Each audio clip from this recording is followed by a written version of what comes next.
Começara dando um tapa no rosto de um homem mais velho. Tivera um ataque com o enfermeiro. Recusava-se a ser simpática e conversar com os outros quando queria ficar sozinha. E agora era livre o suficiente para sentir ódio. Embora esperto bastante para não começar a quebrar tudo à sua volta e ter que passar o final de sua vida sob o efeito de sedativos numa cama de enfermaria. Odiou tudo o que pôde naquele momento. Odiou a si mesma, o mundo, a cadeira que estava na sua frente, a calefação quebrada num dos corredores, as pessoas perfeitas e os criminosos. Estava internada num hospício e podia sentir coisas que os seres humanos escondem de si mesmos, porque somos todos educados apenas para amar, aceitar, tentar descobrir uma saída e evitar conflitos. Verônica odiava tudo, mas odiava principalmente a maneira como conduzir a sua vida, sem jamais descobrir as centenas de outras Verônicas que habitavam dentro dela, e que eram interessantes, loucas, curiosas, corajosas e arriscadas. Em um dado momento, começou a sentir ódio também pela pessoa que mais amava no mundo, sua mãe. A excelente esposa que trabalhava de dia e lavava os pratos de noite, sacrificando sua vida para que a filha tivesse uma boa educação, soubesse tocar piano e violino, se vestisse como uma princesa, comprasse os tênis e calças de marca, enquanto ela remendava o velho vestido que usava há anos. Como posso odiar alguém que apenas me deu amor, pensava. Verônica confusa e querendo corrigir seus sentimentos. Mas já era tarde demais. O ódio estava solto. Ela abrira as portas do seu inferno pessoal. Odiava o amor que lhe tinha sido dado, porque não pedia nada em troca, o que é um absurdo, irreal, contra as leis da natureza. O amor que não pede nada em troca conseguia enchê-la de culpa, de vontade de corresponder às suas expectativas, mesmo que isso significasse abrir mão de tudo que sonhara para si mesma. Era um amor que tentara lhe esconder, durante anos, os desafios e a podridão do mundo, ignorando que um dia ela iria se dar conta disso e não teria defesas para enfrentá-los. E seu pai? Odiava seu pai também, porque ao contrário de sua mãe, que trabalhava o tempo todo, ele sabia viver. A levava a bares e ao teatro, divertiam-se juntos, e quando ainda era jovem, ela o amara em segredo, não como se ama um pai, mas como se ama um homem. Odiava-o porque ele sempre fora tão encantador e tão aberto com todo mundo, menos com sua mãe, a única que realmente merecia o melhor. Odiava tudo. Odiava a biblioteca com seu monte de livros, cheio de explicações sobre a vida.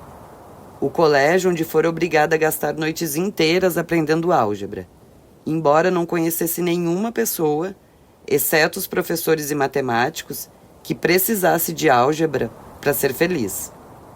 Por que lhe tinham feito estudar tanto álgebra, ou geometria, ou aquela montanha de coisas absolutamente inúteis? Verônica empurrou a porta da sala de estar.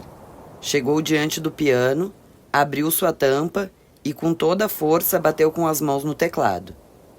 Um acorde louco, sem nexo, irritante, ecoando pelo ambiente vazio, batendo nas paredes e voltando aos seus ouvidos sob a forma de um ruído agudo que parecia arranhar sua alma. Mas isso era o melhor retrato de sua alma naquele momento. Tornou a bater com as mãos, e mais uma vez as notas dissonantes reverberaram por toda parte. Sou louca, posso fazer isso. Posso odiar e posso espancar o piano. Desde quando os doentes mentais sabem colocar as notas em ordem? Bateu no piano 1, 2, 10, 20 vezes, e a cada vez que fazia isso, seu ódio parecia diminuir, até que passou por completo. Então, novamente uma profunda paz inundou-a, e Verônica tornou a olhar o céu estrelado, com a lua em quarto crescente, sua favorita, enchendo de luz o suave lugar onde se encontrava. Veio de novo a sensação de que o infinito e a eternidade andavam de mãos dadas, e bastava contemplar um deles, como um universo sem limites, para notar a presença do outro. O tempo, que não termina nunca, que não passa, que permanece no presente, onde estão todos os segredos da vida. Entre a enfermaria e a sala, ela fora capaz de odiar, tão forte e tão intensamente, que não lhe sobrara nenhum rancor no coração. Deixara que seus sentimentos negativos, represados durante anos em sua alma, viessem finalmente à tona. Ela os tinha sentido, e agora não eram mais necessários. Podiam partir. Ficou em silêncio, vivendo seu momento presente, deixando que o amor ocupasse o espaço vazio que o ódio deixara.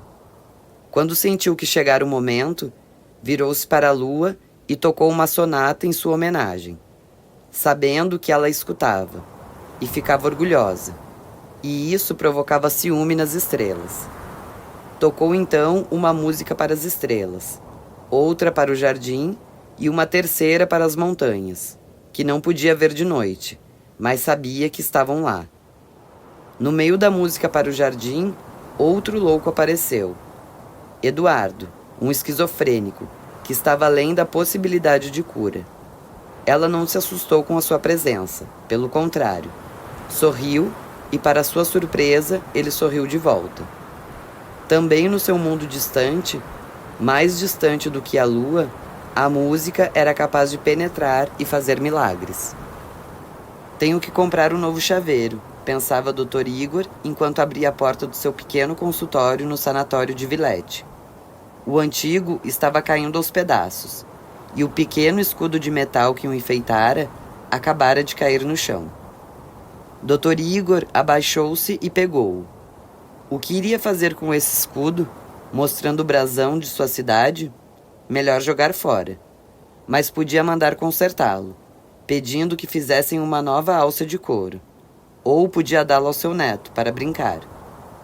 Ambas as alternativas lhe pareciam absurdas. Um chaveiro custava muito barato, e seu neto não tinha o menor interesse em escudos. Passava o tempo inteiro vendo televisão ou divertindo-se com jogos eletrônicos importados da Itália. Mesmo assim, não jogou fora.